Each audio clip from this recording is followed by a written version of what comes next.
Que a paz e a graça divinas abençoem o dia e a semana de todos que nos acompanham. Amém. É muito bom estar aqui de novo. Bom, hoje a gente vai embarcar numa exploração que, honestamente, é bem intensa. É possível imaginar o que significa ver o próprio mundo desmoronar completamente ao seu redor? Nossa, é difícil até de conceber. Pois é.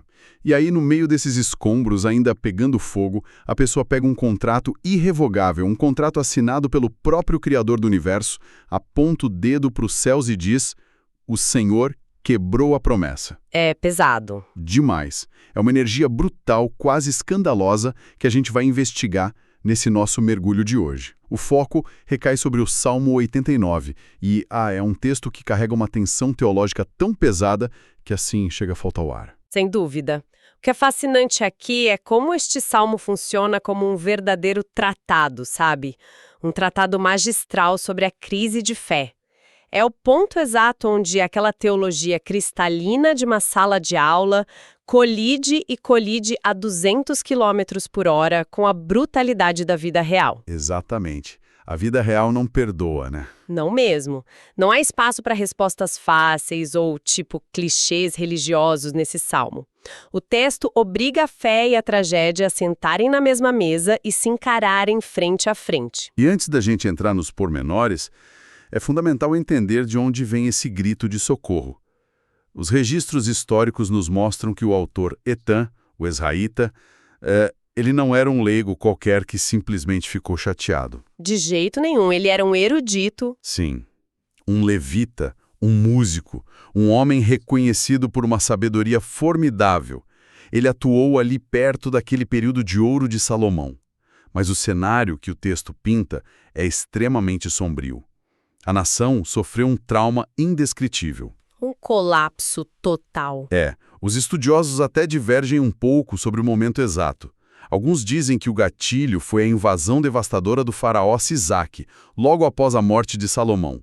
Outros apontam para o cataclismo absoluto que foi o exílio babilônico em 586 a.C. Que foi quando Jerusalém foi incendiada, né? O templo destruído, a linhagem real arrastada em correntes. É o fim de tudo que eles conheciam. Exato. Mas isso já levanta uma questão imediata para quem está ouvindo a gente. Se esse texto é essencialmente uma acusação formal, uma acusação de quebra de contrato contra Deus, como é que algo tão subversivo não foi censurado? Como isso foi parar no texto sagrado? Essa é, sem dúvida, uma das características mais extraordinárias da tradição hebraica. A maioria das culturas antigas simplesmente apagava as derrotas. Eles reescreviam a história, né? Totalmente. Mas, em vez de varrer a dúvida para debaixo do tapete ou tentar higienizar a história só para proteger a imagem de Deus, a comunidade de fé preservou esse lamento. Eles entendiam de forma muito madura que a angústia honesta não é o oposto da fé. Nossa, isso é muito profundo. É, na verdade, uma expressão profunda dela. Porque, pensa bem, reclamar com Deus exige paradoxalmente uma crença inabalável de que Ele está de fato ouvindo. E mais, de que Ele é o único capaz de resolver o problema. Se você não acredita, você nem perde tempo reclamando. Certo, vamos desvendar isso, porque a estrutura lógica que essa monta é brilhante. Ele não começa o salmo chorando pelas muralhas caídas, não. Ele passa os primeiros 18 versículos construindo um argumento irrepreensível sobre o poder e o caráter de Deus. E é uma preparação de terreno. Exatamente. É como se ele fosse um advogado de defesa brilhante e, digamos assim, implacável. Antes de apresentar o problema terrível do cliente, ele gasta um tempo enorme lendo o currículo do próprio juiz para toda a corte cósmica. Ele diz na prática, olha, nós sabemos que o Senhor é poderoso o suficiente para esmagar monstros marinhos e criar continentes inteiros. Então, falta de capacidade não é desculpa aqui. A analogia do tribunal é perfeita para esse contexto. O autor inicia invocando a Assembleia dos Santos, que na cosmologia ali do Antigo Oriente Médio refere-se ao conselho divino, sabe? Aos seres celestiais, os anjos. Uma corte celestial mesmo. Isso. Ele estabelece que, mesmo nessa corte habitada por seres de um poder inimaginável, o Deus de Israel é completamente incomparável. Ele inspira uma reverência absoluta entre esses seres. Ou seja, a jurisdição desse Deus não se limita a um pedacinho de terra no Oriente Médio. Ela engloba todo o cosmos. E a poesia que descreve esse poder cósmico é fascinante, né? O texto diz que Deus domina a fúria do mar e esmaga o monstro Raabe. Aqui a gente precisa fazer um parêntese, porque para o leitor moderno de hoje, o mar é só o lugar onde a gente passa as férias, né? Pois é, a gente pensa em praia e água de coco. E Raabe lembra aquela personagem histórica lá de Jericó. Mas o peso simbólico aqui, nesse salmo, é muito mais denso, não é? Totalmente diferente. No imaginário do mundo antigo, o mar revolto não era apenas um corpo de água.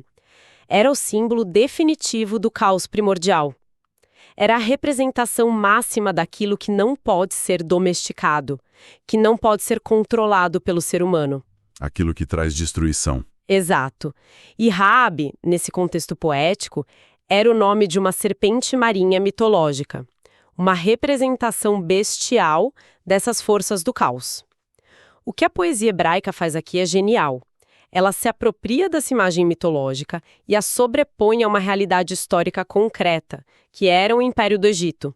Então tem uma dupla camada aí. Sim, quando Deus esmagou o Egito lá no evento do Êxodo e abriu o Mar Vermelho, ele provou que é o soberano supremo sobre as forças do caos.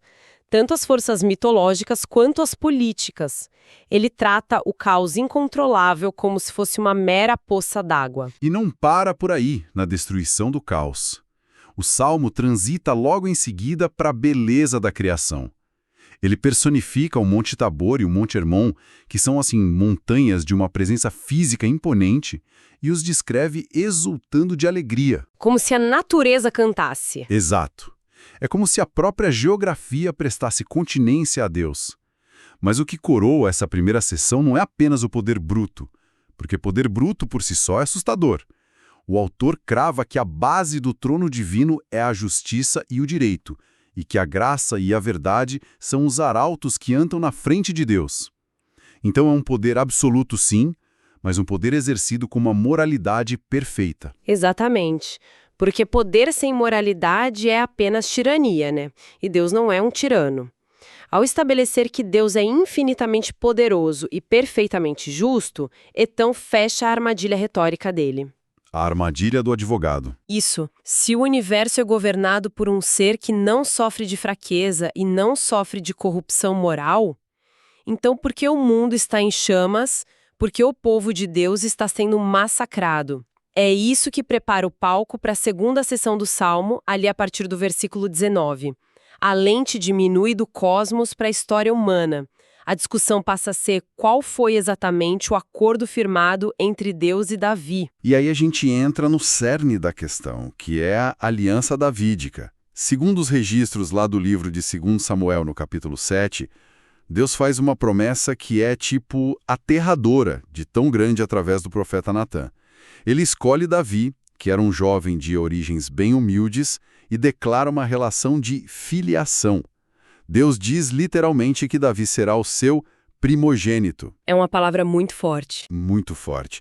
E no contexto político daquela época, chamar um rei de primogênito tem implicações gigantescas de poder político, certo? Não é só um apelido carinhoso. Não, de forma alguma.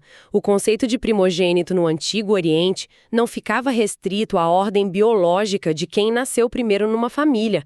Era um título de supremacia. Indicava que ele era o principal herdeiro legal e político de todo o reino. Na verdade, tratava-se de um tratado de suzerania. Suzerania. Como assim? Era uma aliança política muito comum na antiguidade, onde o grande rei, o suzerano, adotava formalmente um rei menor, o vassalo, como seu filho. Então, quando Deus promete que Davi seria exaltado acima de todos os reis da terra, é esse tipo de contrato que está em jogo. A promessa incluía a proteção militar absoluta. O braço de Deus fortaleceria o rei e esmagaria seus inimigos de forma implacável. Aqui é onde a coisa fica realmente interessante e onde eu preciso de um esclarecimento seu. Porque o Salmo não esconde que existem cláusulas condicionais nesse contrato. Deus diz claramente que se os descendentes de Davi quebrarem as leis, ele vai usar a vara para puni-los. Haveria açoites. Mas, ao mesmo tempo, Deus jura por sua própria santidade que o amor e a fidelidade jamais seriam retirados. A linhagem duraria enquanto o sol e a lua estivessem no céu. Sim, é uma tensão enorme. Então, peraí.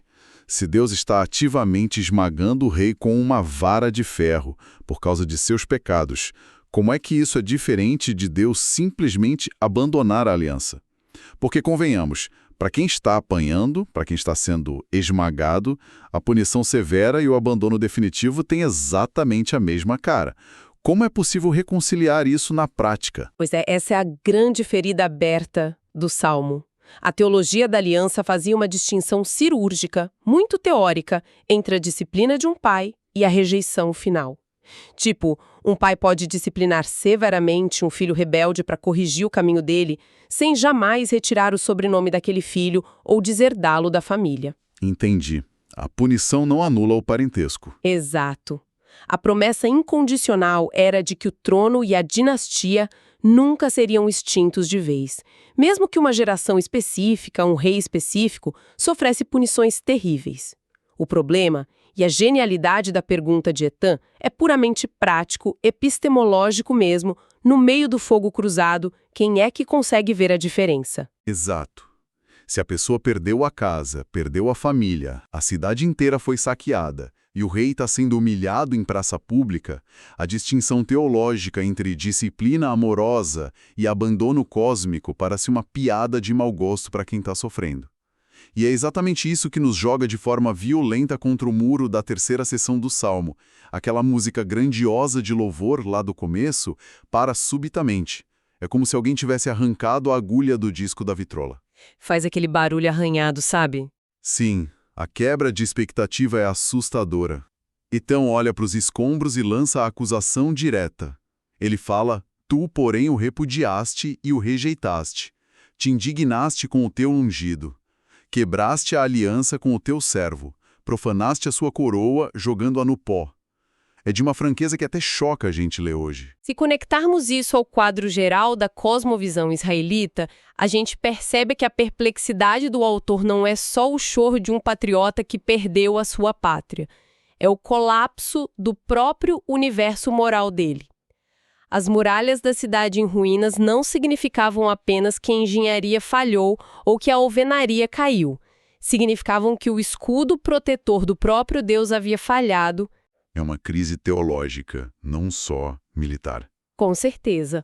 O rei, que antes era o primogênito glorioso, o filho adotivo do soberano do universo, agora era motivo de risadas e de saques pelos povos vizinhos. Com os seus dias de juventude encurtados, cobertos de uma vergonha pública, a coroa, que é o símbolo máximo dessa aliança, foi literalmente pisoteada na lama. E a ironia se torna ainda mais amarga quando a gente lembra do começo. Lá atrás, a promessa divina afirmava categoricamente que exaltaria a mão direita do rei sobre os rios e sobre os mares, garantindo a vitória.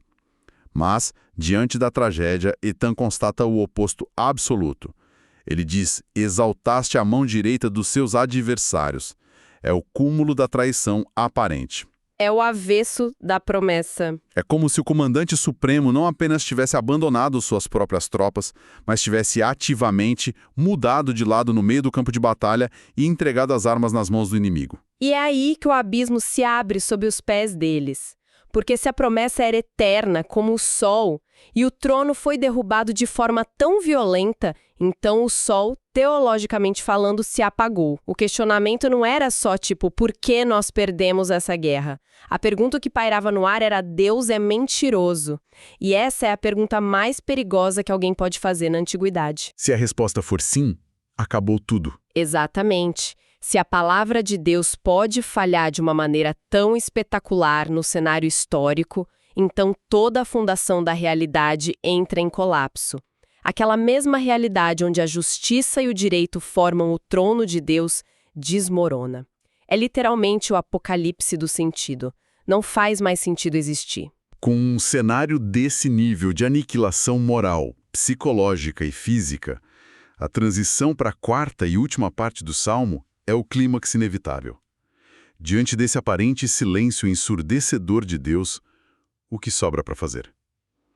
Etan formula a pergunta que ecoa através de todos os séculos de sofrimento humano. Ele grita: Até quando, Senhor? Ficarás escondido para sempre? Arderá tua ira como fogo? É o grito do lamento humano. E a estratégia de argumentação que ele usa a partir daqui é fascinante e, confesso, de certa forma desesperadora. Porque ele não vira para Deus e diz: Até quando, Senhor? Pois nós fomos bons e não merecemos isso. Ele não apela para a própria bondade. Não, porque não havia mérito nenhum para ser apresentado na corte. O reino caiu justamente porque eles quebraram sistematicamente as cláusulas do contrato. Era sábio, ele sabia disso. Então, a alavanca que ele tenta usar para mover a compaixão de Deus é a própria finitude humana, a fragilidade deles. Como ele faz isso? E apela para a mortalidade. Ele diz: lembra-te de como é breve a minha existência. Terias criado em vão todos os filhos dos homens. É um argumento quase puramente prático. É como se ele estivesse dizendo: olha, a nossa janela de tempo aqui na treva é minúscula. Se o Senhor demorar séculos para cumprir a sua promessa e para restaurar a honra dessa aliança, não vai sobrar ninguém vivo para testemunhar. Todos nós estaremos no pó. Uau! É um clamor baseado no desespero de ver o tempo esgotando na ampulheta, né? E ele também usa o peso do escárnio que ele carrega no peito. Os inimigos não estão apenas zombando de um exército que foi derrotado, eles estão zombando do ungido do Senhor, do representante de Deus na terra. E, por extensão, zombando do próprio Senhor. A honra de Deus está em jogo. E é a única coisa que segura o salmista. Sim, a única âncora que impede o Etan de ser completamente engolido pelo niilismo, de achar que nada mais importa, é se apegar desesperadamente às características de Deus que ele descreveu lá no início do poema. A esperança repousa exclusivamente em quem Deus é, e não no que o homem faz. Mas então, de repente, o Salmo sofre uma guinada vertiginosa. Uma mudança brusca. Muito brusca. Em meio a todo esse luto rasgado, o texto se encerra com uma doxologia, que é uma explosão de louvor incondicional. Ele termina dizendo: Bendito seja o Senhor para sempre. Amém e amém. Olha, eu confesso que, ao tentar digerir toda a dor derramada antes, esse amém parece meio esquizofrênico. Como é possível aplaudir depois de descrever a destruição da própria alma e da própria nação? Observam nessa obra o pulo do gato teológico, por assim dizer. E qual é esse pulo do gato? Ao constatar que a dinastia davídico-humana, sabe, os reis da época e toda a estrutura política falharam miseravelmente e foram varridas da história, o Salmo opera uma desconstrução que era muito necessária. As promessas que foram feitas a Davi, promessas de um domínio cósmico, de uma justiça eterna que governaria a terra inteira, essas promessas eram grandiosas demais para serem carregadas pelos ombros de qualquer monarca humano corrompido. Nenhum homem normal daria conta desse contrato. Exato. A ruína histórica forçou a comunidade judaica a olhar para frente, muito além do horizonte político imediato. A promessa não foi cancelada pelo exílio, ela foi ampliada, ela foi escatologizada. Então, o que você está dizendo é que a crise gerou uma reinterpretação da própria esperança deles. Eles pararam de olhar para o trono físico em Jerusalém. Exatamente. O texto aponta de forma indireta para o que viria a ser a esperança messiânica. O pacto entrou em um compasso de espera. Na perspectiva teológica que viria a florescer séculos depois, culminando, claro, na visão cristã, aquele descendente definitivo de Davi, cujo trono duraria como o sol, não seria apenas um rei político comum sentado em Jerusalém, seria o próprio Messias. Faz todo sentido agora. A resposta para a humilhação do presente não seria encontrada tentando restaurar o passado, mas sim aguardando uma intervenção futura e definitiva de Deus na história humana. Então, aquele amém lá no final não é uma negação da dor, é a afirmação teimosa, resiliente, de que o último capítulo da história ainda não foi escrito. Então, o que tudo isso significa no final das contas para a gente? Significa que Etan nos oferece um mapa de como navegar pelo inferno sem perder a bússola. Ele não esconde a raiva de jeito nenhum. Ele não usa aquela positividade espiritual falsa, fingindo que está tudo super abençoado quando a casa dele está literalmente pegando fogo. Sem maquiagem espiritual. Isso. Ele detalha a tragédia minuciosamente, mas a grande sacada é que ele usa a fidelidade passada de Deus, aquele currículo divino de destruidor de caos do começo do texto, como peso para ancorar a própria reclamação. Ele questiona as atitudes do juiz usando o livro de leis que o próprio juiz escreveu, mas sem nunca sair da sala do tribunal. Isso exige uma coragem absurda. Muita coragem. Uma coragem nascida não da insolência, mas de uma intimidade profunda, né? Daquela confiança brutal que só é possível em um relacionamento real e vulnerável. Isso sintetiza perfeitamente a mensagem. A crise aguda não invalida a aliança. Na verdade, ela é o fogo que purifica a compreensão que se tem dessa aliança. Isso levanta uma questão importantíssima, um ponto final de reflexão que transcende esse texto antigo e atinge em cheio o nosso comportamento contemporâneo. Qual seria? Hoje, a gente vive em uma cultura de positividade tóxica generalizada que muitas vezes contamina até mesmo os espaços de espiritualidade. Há uma pressão imensa na nossa sociedade para mascarar a dor, para responder a qualquer tragédia com um sorriso passivo e jogar logo a frase "é tudo propósito de Deus". Como se fosse um curativo rápido, né? Pois é, como se questionar, chorar ou demonstrar raiva diante do inexplicável fosse de alguma forma um sinal de fraqueza na fé. Como se a tristeza profunda fosse quase um pecado imperdoável. Exatamente. Mas o Salmo 89 prova exatamente o oposto disso.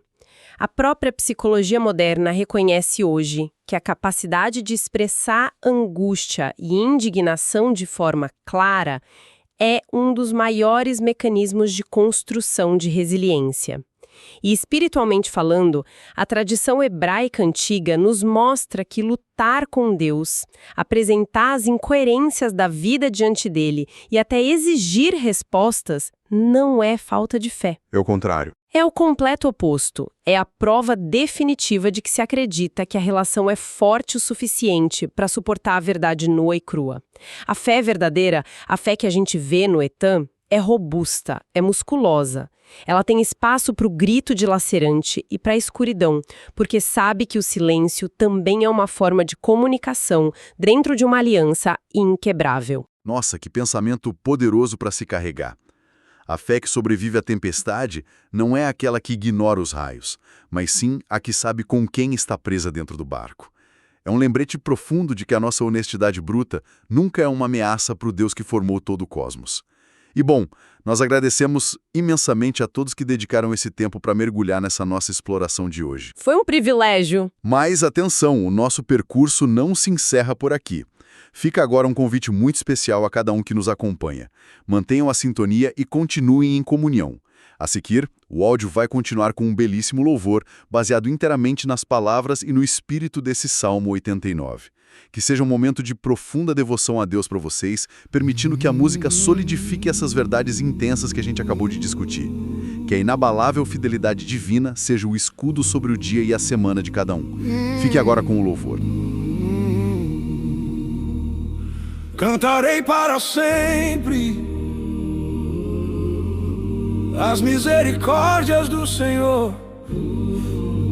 De geração em geração a minha boca proclamará o teu amor. Pois eu disse, a tua bondade está edificada para sempre. Fizeste uma aliança com Davi, a tua fidelidade é a nossa semente.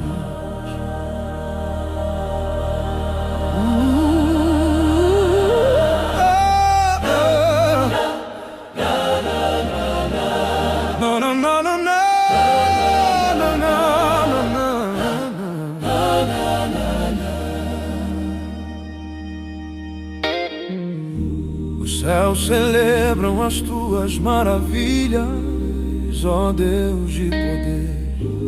Quem é como tu, Senhor dos exércitos, que faz a morte tremer? A aliança foi feita com um rei terreno, mas apontava para o céu.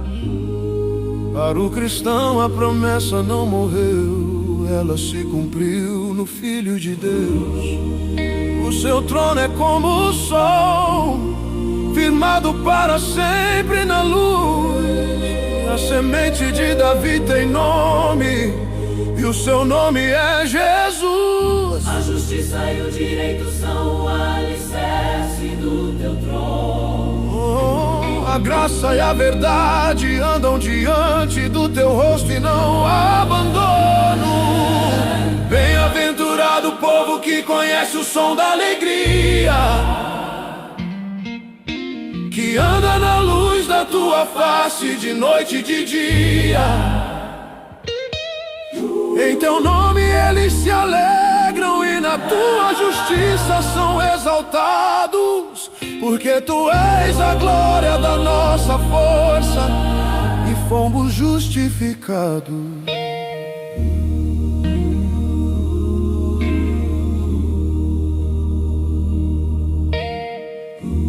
Mas tu rejeitaste e aborreceste o teu ungido. Rompeste a aliança e o coração do povo está ferido.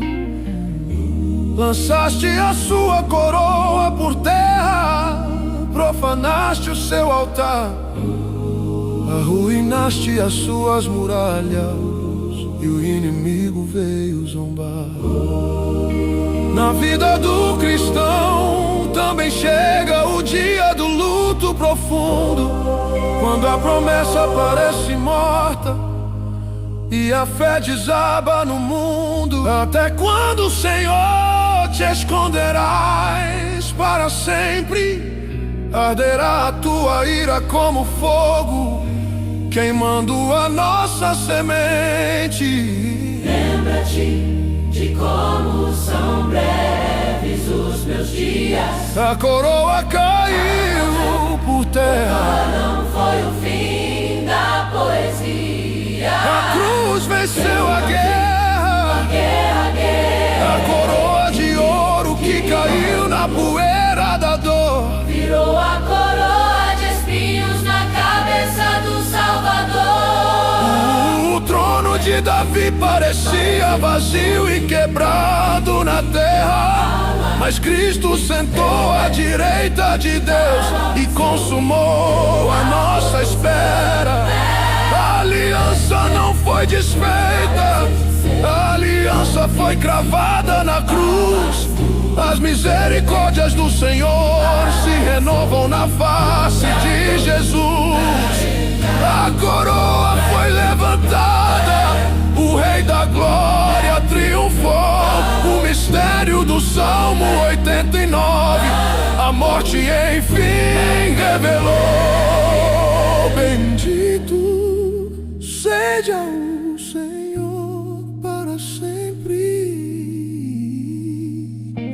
Amém, amém.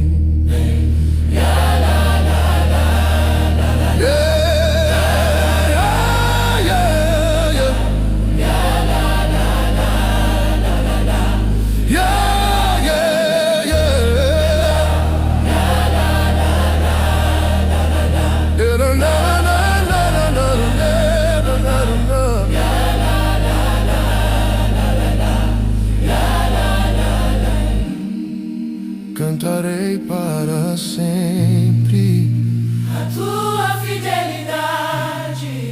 a coroa de espinhos